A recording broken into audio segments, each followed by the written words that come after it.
Assalamualaikum warahmatullahi wabarakatuh. Halo, kita sedikit ngomongi soal per-YouTubean, yaitu dismonet massal yang terjadi pada beberapa tahun ini di YouTube. Jadi apa yang kita lakukan apabila kita terkena dismonetisasi YouTube? Bagi para korban dismonet ya, ini pasti saling mencari video-video seperti ini.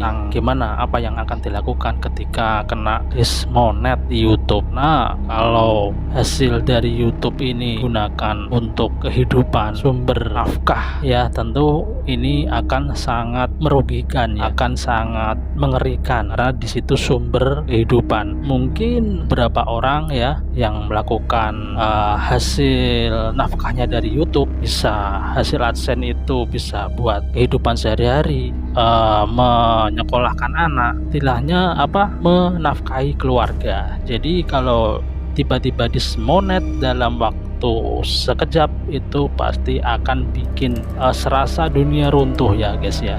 Jadi apa yang kita lakukan, semua sudah ada ya petunjuknya. Yang harus dilakukan, ikuti aja apa petunjuk dari pihak YouTube, dan tentunya juga kita harus cari-cari informasi di grup-grup Facebook di YouTube, tentang YouTube, grup tentang YouTube di Facebook, atau mungkin di grup-grup WA, atau bisa konsultasi dengan teman, karena mereka juga kadang banyak yang mengalami hal serupa. Ingat, jangan sekali mengikuti tutorial-tutorial yang menyesatkan gitu. Jadi lebih baik kita cari di grup-grup yang dimana banyak di situ orang-orang yang berpengalaman, yang pernah menjadikan pelajaran kejadian dismonet seperti itu. Lantas kita bisa apa ya? Di sini saya hanya menegaskan bahwa alangkah baiknya kalau channel yang kita rawat, channel yang kita kelola itu untuk kehidupan kita, cari nafkah atau istilahnya menghidupi keluarga, itu alangkah baiknya kita pilih konten-konten yang ori, konten-konten yang mengikuti peraturan YouTube ya. Jangan sekali terpancing dengan pamer-pamer hasil AdSense yang gede, yang biasanya di flexing di grup-grup FB ya. Sana sangat banyak sekali flexing tentang pendapatan AdSense yang bisa sampai 2 digit ya. Itu kita tidak usah ingin melakukan seperti itu. Karena apa? Itu risikonya sangat besar.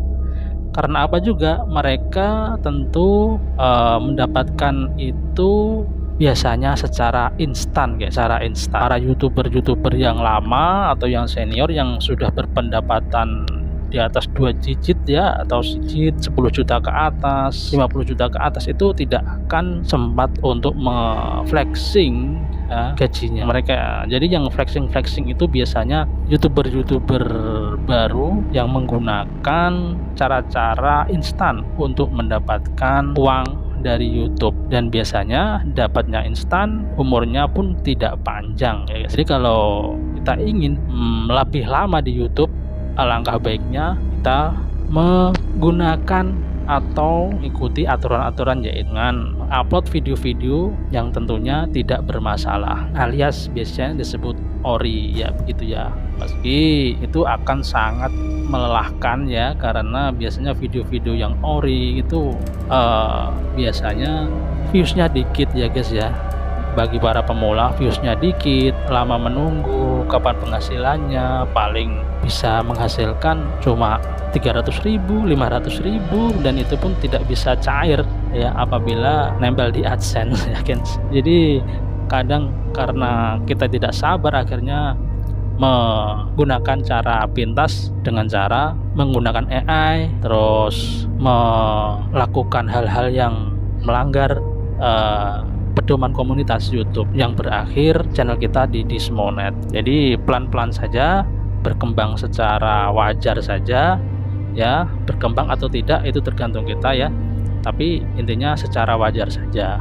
Karena apa? Sekarang YouTube pun menggunakan sistem otomatis untuk memeriksa channel-channel para YouTuber seluruh dunia, sehingga kadang channel yang tidak bermasalah pun akan kena, apalagi yang bermasalah, begitu guys ya. Jadi kita tetap hati-hati. Itu aja. Assalamualaikum warahmatullahi wabarakatuh.